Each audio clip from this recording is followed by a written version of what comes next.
Aku tinggal di sebuah rumah kos tua di pinggiran kota. Bangunannya besar, temboknya kusam, dan selalu terasa lembab meski matahari sedang terik.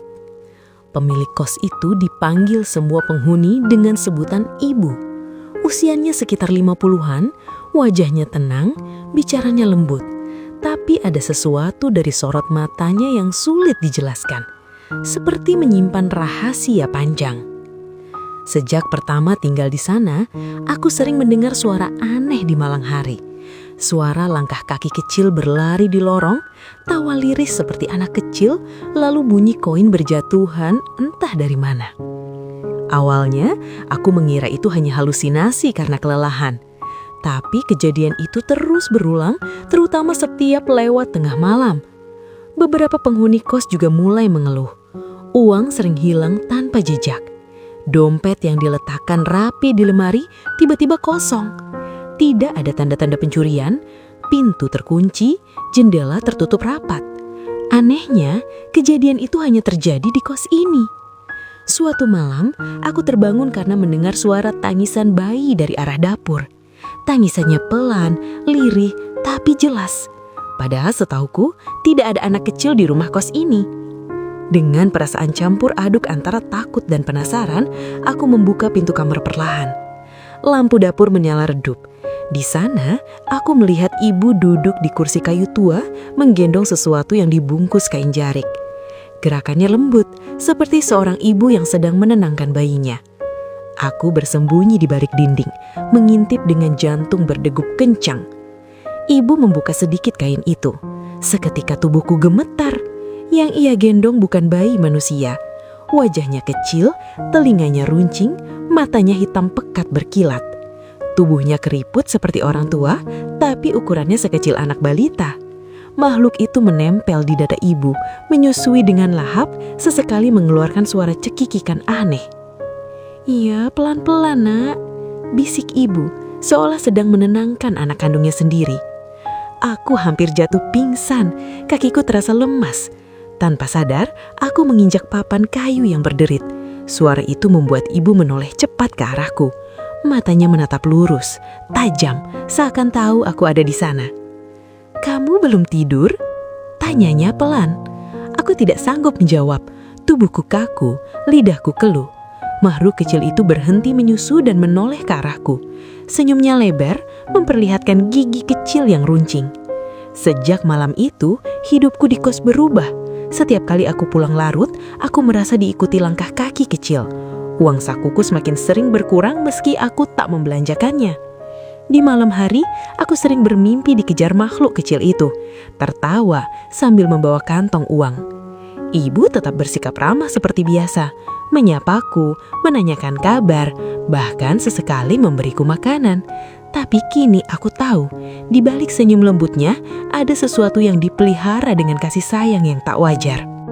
Dan setiap malam saat lampu dapur masih menyala redup, aku kembali mendengar tangisan kecil itu. Bercampur suara ibu yang berbisik penuh cinta seperti seorang ibu kepada anaknya sendiri. Malam-malam berikutnya terasa semakin menekan. Aku mulai jarang keluar kamar setelah maghrib. Setiap bunyi kecil, gesekan tikus, angin menyentuh jendela, atau langkah penghuni lain selalu membuatku terlonjak. Namun anehnya, setiap kali aku mengunci pintu kamar, selalu saja ada suara ketukan kecil dari bawah, seolah-olah berasal dari sesuatu yang tingginya tak sampai gagang pintu. Tok, tok, tok. Ketukannya pelan, teratur, seperti anak kecil yang sedang bermain.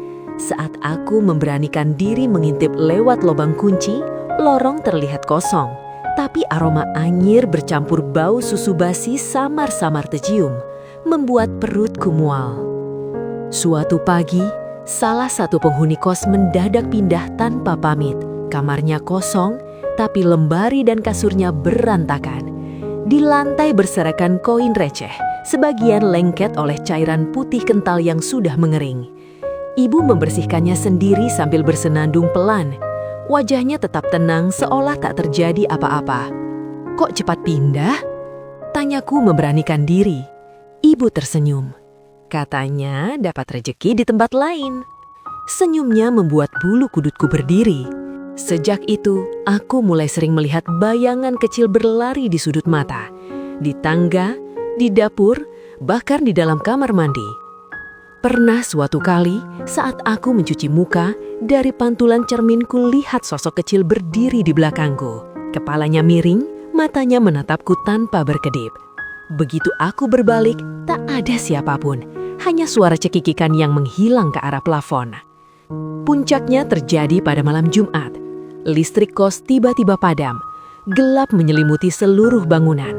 Dari arah dapur terdengar suara isapan diselingi tangisan pelan dan gumaman ibu yang terdengar lebih jelas dari biasanya. Ini susu terakhir malam ini. Jangan nakal, jangan ganggu yang lain. Aku tak tahan. Dengan senter ponsel, aku mengintip dari balik pintu kamar. Cahaya senter menyorot dapur, dan di sana aku melihat lebih dari satu. Bukan hanya satu makhluk kecil.